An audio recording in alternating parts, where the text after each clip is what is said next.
a ouvert le synode des patriarches orientaux. Ils vont parler des chrétiens du monde entier, mais tout particulièrement des chrétiens orientaux. Comment et pourquoi, depuis 14 siècles, ces chrétiens orientaux, qui sont la base du christianisme. Saint Paul est venu de l'Orient, a été capité à Rome à 67 après le Christ. Saint Pierre, le premier pape, venait de l'Orient. Il a été crucifié à Rome, le premier pape. Et maintenant, les chrétiens orientaux sont des rescapés.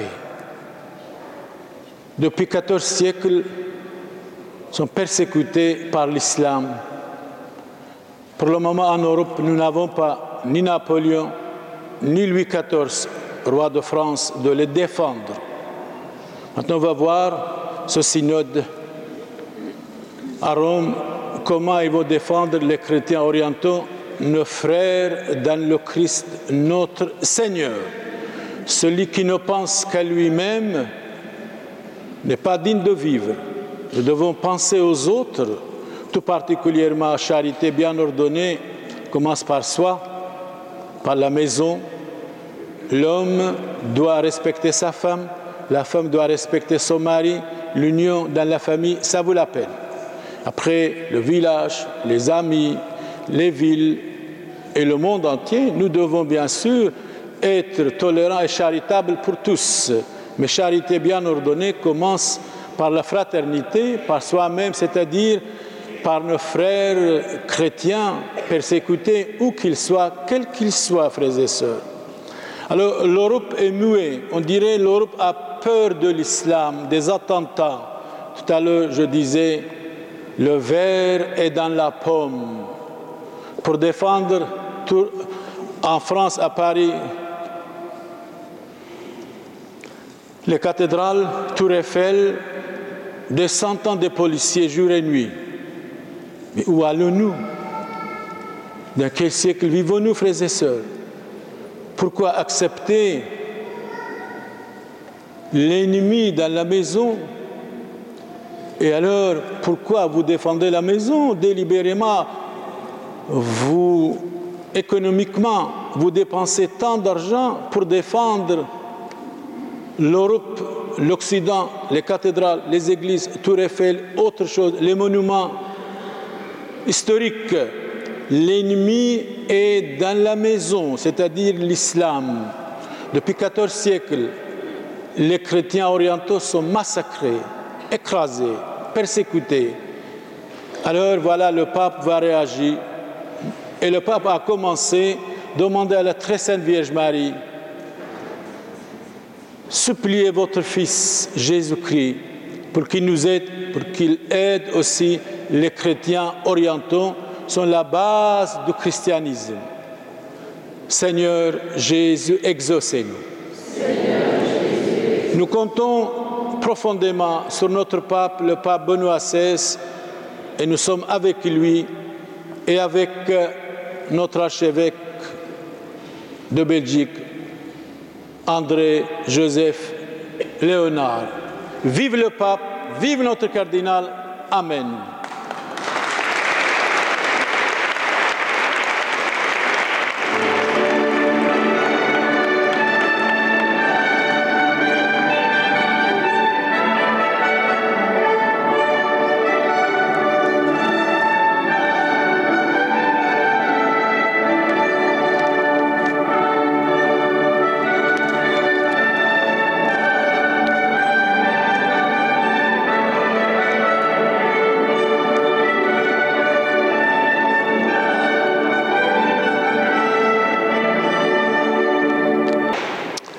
Pensons encore aux obsèques, aux enterrements de mardi passé que nous avons célébrés ici.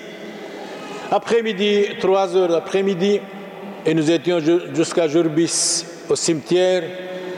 Il y avait beaucoup de monde et nous avons dit ce qu'il fallait, ce que nous pensons. Alors il y avait là un conseil communal, etc. Nous avons vous-même là-bas le bourgmestre Jacqueline Galland, une femme absolument formidable. Et le conseil communal m'a dit, mais Père Samuel, si nous parlons comme vous, on va être limogé immédiatement. Mais j'ai dit, écoutez, la vérité doit être dite quoi qu'il arrive. Donc, Jésus est la vérité même. Il ne faut pas avoir peur de Jésus-Christ, de la vérité, de l'Évangile. Et il ne faut pas aussi être influencé par les ennemis de l'Église, par les incrédules, par les médias, par la télévision et les journaux. Il ne faut pas être influencé. Ce sont des ennemis de la Sainte Église catholique. Alors, vive l'Église catholique pour toujours. Vive notre pape Benoît XVI. Amen. Évangile de notre Seigneur Jésus-Christ selon Saint Luc. Je vous en prie, si vous désirez, asseyez-vous. Merci.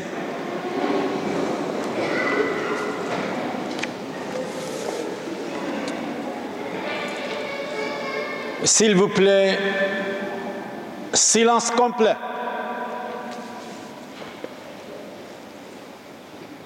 Frères et sœurs, il y a des gens qui disent n'importe quoi, les mensonges, les calomnies, faux témoignages, n'importe quoi. Dimanche passé, j'ai lancé un appel.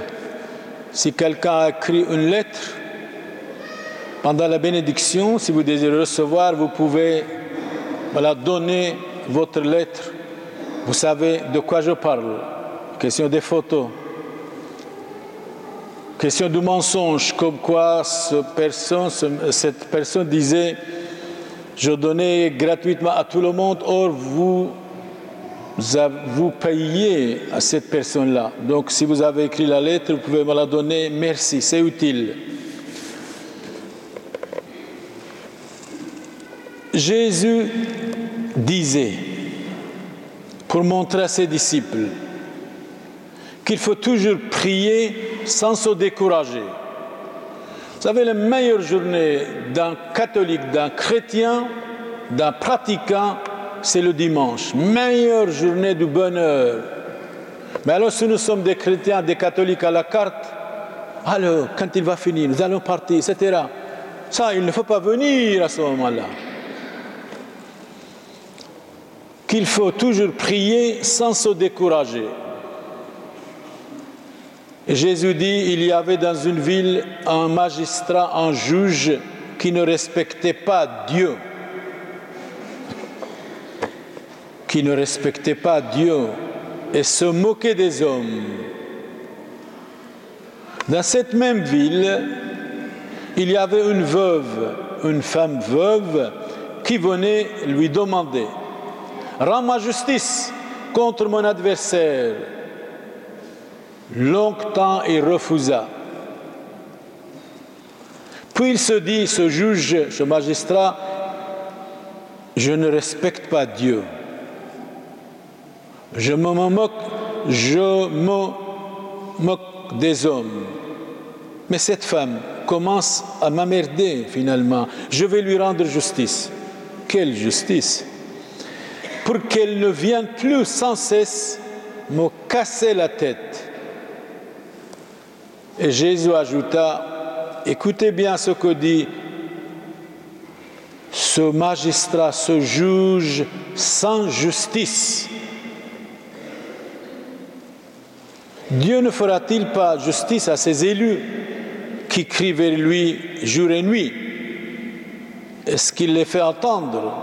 Je vous le déclare, sans tarder, il leur fera justice. Mais attention, quand le Fils de